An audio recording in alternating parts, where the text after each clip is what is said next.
नमस्कार, मैं हूं शम्स ताहिर खान और आप देख रहे हैं वारदात। खुफिया एजेंसियों को जानकारी मिली थी कि पाकिस्तान से जैश ए मोहम्मद के कुछ आतंकवादी जम्मू कश्मीर के रास्ते श्रीनगर पहुंचने वाले हैं। इसी के बाद सीआरपीएफ और पुलिस की टीम ने जम्मू और श्रीनगर हाईवे पर नाकेबंदी शुरू कर दी। इसके बाद एक ट्रक वहां से गुजरता है। पुलिस और सीआरपीएफ की टीम उस ट्रक की तलाशी लेती है, लेकिन जैसे ही ट्रक को रोका गया, ड्राइवर उतरकर भाग गया। फिर ट्रक के अंदर मौजूद सामान के बीच छुपे 4 आतंकवादी अचानक सुरक्षा बलों पर अंधाधुंध गोलियां चला देते हैं। इसके बाद वो ट्रक से निकलकर जंगल की तरफ भाग जाते हैं। करीब 3 घंटे तक गोलीबारी होती है और आखिरकार जैश ए मोहम्मद के 4 आतंकवादी ढेर हो जाते हैं।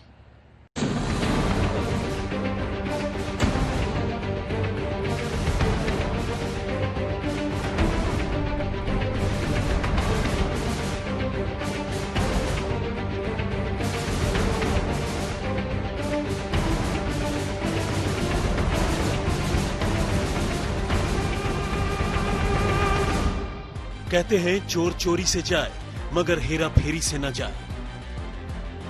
एक मुल्क के तौर पर पाकिस्तान की हालत भी कुछ ऐसी ही है। दुनिया चाहे लाख पाबंदी लगा ले, हर दिन हर फोरम पर उसकी लानत मलामत होती रहे, लेकिन पाकिस्तान है कि दुनिया में दहशतगर्द और दहशतगर्दी एक्सपोर्ट करने से बाज नहीं आ सकता।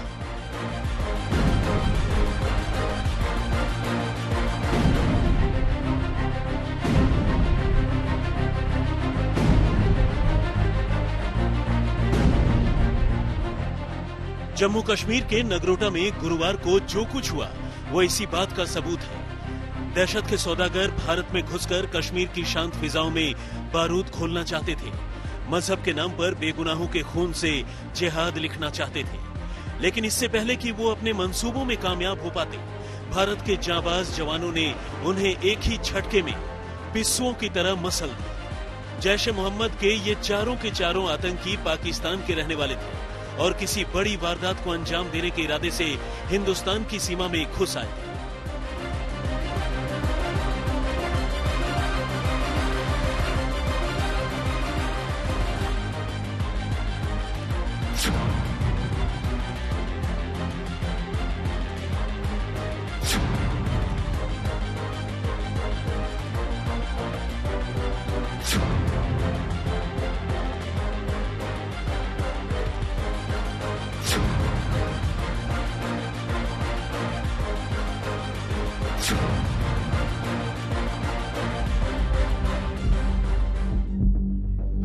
सीआरपीएफ, लोकल पुलिस और दूसरे सुरक्षा बलों ने मिलकर आनन फानन में एक ऑपरेशन प्लान किया।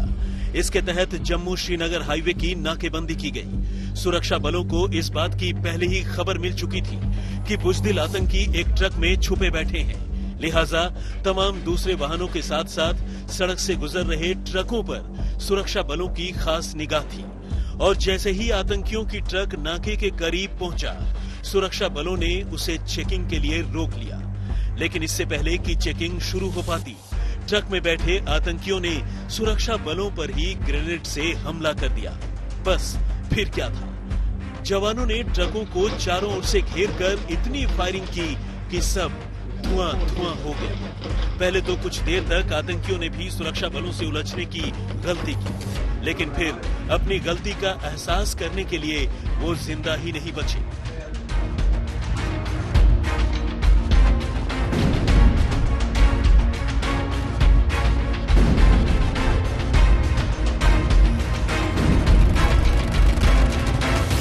ये सुबह मुठभेड़ 5 बजे शुरू हुई थी तकरीबन, जिसमें कि जो नाका पार्टी है उन्होंने एक ट्रक को रोका था जिसका ड्राइवर फरार हो गया।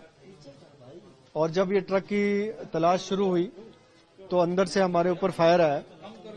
इसकी जवाबी कार्रवाई की गई और इस प्रक्रिया में 4 आतंकवादी मारे गए। क्या मंशा थी? कोई बहुत बड़ी वारदात करनी थी इनको, डीडीसी के चुनाव को डिस्टर्ब करना? असला बारूद बरामद हुआ है। ऐसा लगता है कि काफी बड़ी घटना को अंजाम देने के लिए आए थे। कश्मीर घाटी में हो सकता है। जम्मू श्रीनगर हाईवे पर यह ऑपरेशन करीब 3 घंटे तक चलता रहा। सुरक्षा बलों ने इन आतंकियों को काबू करने के लिए ऐसी जबरदस्त घेरेबंदी की थी कि उन्हें कहीं भागने का मौका ही नहीं मिला। इस ऑपरेशन के दौरान ही आतंकियों को सरेंडर करने की भी चेतावनी दी गई, लेकिन उनके सिर पर मौत नाच रही थी। आतंकियों के इस ट्रक में भारी तादाद में गोला बारूद भरा पड़ा था। ऐसे में जब सुरक्षा बलों ने ट्रक को अपना निशाना बनाया तो उसमें रखे बारूद में धमाका हो गया और ट्रक के भी परखच्चे उड़ गए।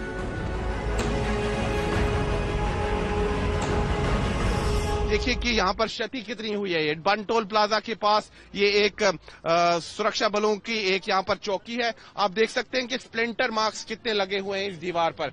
तो यहाँ पर एक एनकाउंटर चला, कई घंटों तक एनकाउंटर चला और जो सबसे अच्छी बात है कि सुरक्षा बलों को बहुत बड़ी कामयाबी मिली। चारों के चारों आतंकवादियों को ढेर कर दिया गया और ये जो चारों आतंकवादी थे ये पाकिस्तान से अंतर्राष्ट्रीय सीमा के इलाके से घुसपैठ करके आए थे और इनका जो प्लान था वो कश्मीर घाटी में एक बहुत बड़ी आतंकी वारदात को अंजाम देना था।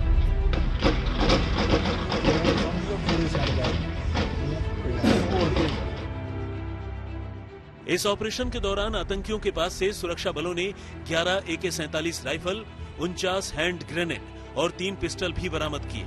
सूत्रों की माने तो इन आतंकियों का इरादा स्थानीय चुनावों से पहले घाटी में हिंसा फैलाने का था, ताकि तेजी से अमन की तरफ बढ़ रहे जम्मू कश्मीर के हालात को फिर से पटरी से नीचे उतारा जा सके। लेकिन ये तो रही पाकिस्तान के पालतू आतंकियों के सफाई की बात। पाकिस्तान की फौज और वहां के रेंजर्स भी लगातार उकसावे की कार्रवाई से बाज नहीं आ रहे। इस साल अब तक पाकिस्तान ने 4052 बार सीज फायर उल्लंघन किया है। वहीं पिछले साल सीज फायर उल्लंघन के 3233 मामले सामने आए थे। अक्टूबर में 394 और नवंबर में अब तक 128 बार पाकिस्तान ने सीज फायर तोड़ा है। पाकिस्तान की इस करतूत से इस साल अब तक 20 नागरिकों की जान जा चुकी है, जबकि 47 जख्मी हो चुके हैं।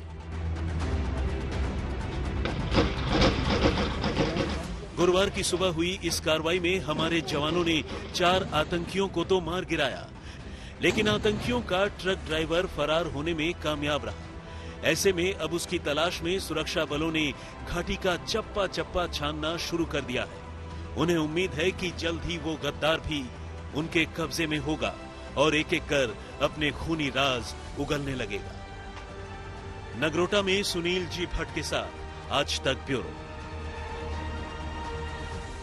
खुफिया एजेंसियों की रिपोर्ट के मुताबिक पाकिस्तान एक बार फिर भारत में गड़बड़ी फैलाने के लिए लगातार आतंकवादियों की घुसपैठ कराने की कोशिश कर रहा है और इसके लिए अलग अलग आतंकवादी संगठनों की मदद ले रहा है। जैश ए मोहम्मद इसी कड़ी का एक हिस्सा है, जिसके आतंकवादी लगातार भारत में घुसपैठ करने की कोशिश कर रहे हैं। इन 4 आतंकवादियों की मौत के बाद आपको याद होगा कि इसी हफ्ते दिल्ली में भी जैश ए मोहम्मद के 2 आतंकवादी गिरफ्तार हुए थे। अब सवाल यह है कि क्या इन दोनों का कोई कनेक्शन है?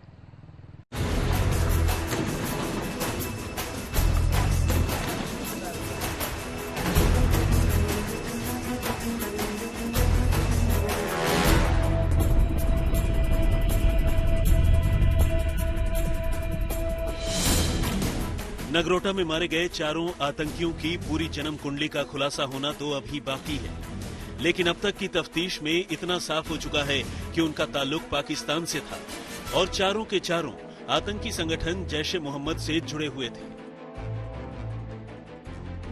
लेकिन नगरोटा से दूर दिल्ली में भी महज 3 रोज पहले जो 2 आतंकी पकड़े गए थे, उनका ताल्लुक भी पाकिस्तान में बैठे आतंकी सरगना सैयद सलाउद्दीन के संगठन जैश ए मोहम्मद से ही है।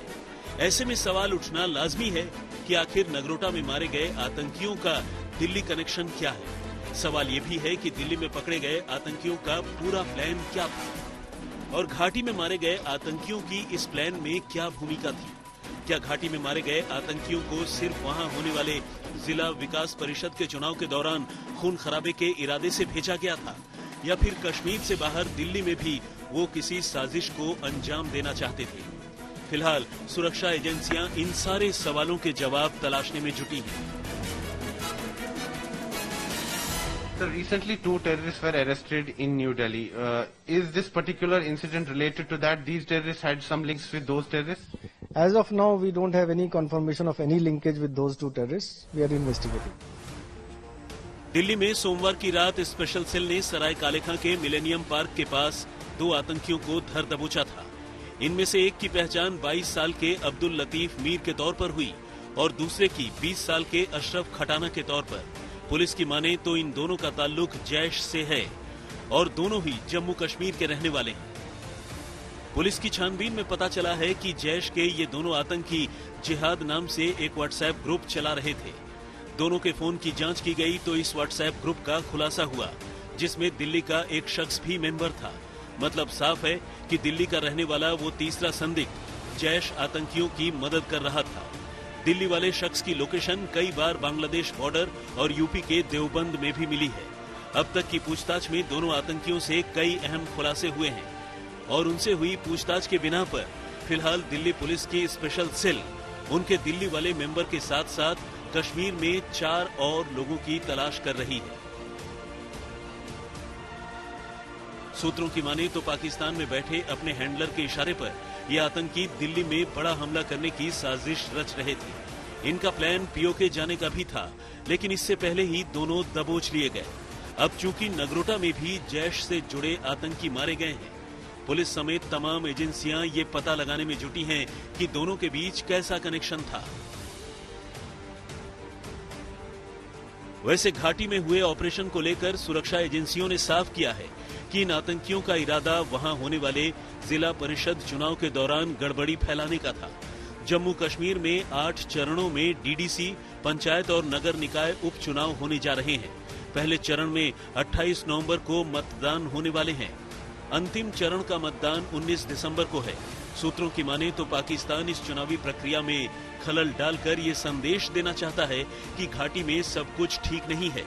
वो लगातार न सिर्फ कश्मीर में लोगों को उकसा रहा है, बल्कि पाकिस्तान रह रहकर दहशतगर्दों की खेप भी भेज रहा है। लेकिन इस बार हिंदुस्तान ने भी ठान लिया है कि अगर हमारी तरफ आंख भी उठाओगे तो जान से जाओगे।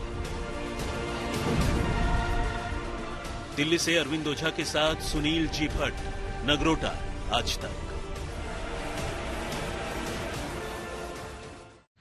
एक तरफ पाकिस्तान आतंकवादियों को पनाह देता है और दूसरी तरफ दुनिया को दिखाने के लिए ढकोसला करता है कि वह आतंकवादी और आतंकवादी संगठनों के खिलाफ कार्रवाई कर रहा है।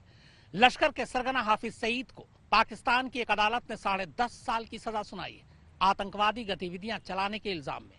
साथ ही उसकी संपत्ति भी जब्त कर ली गई।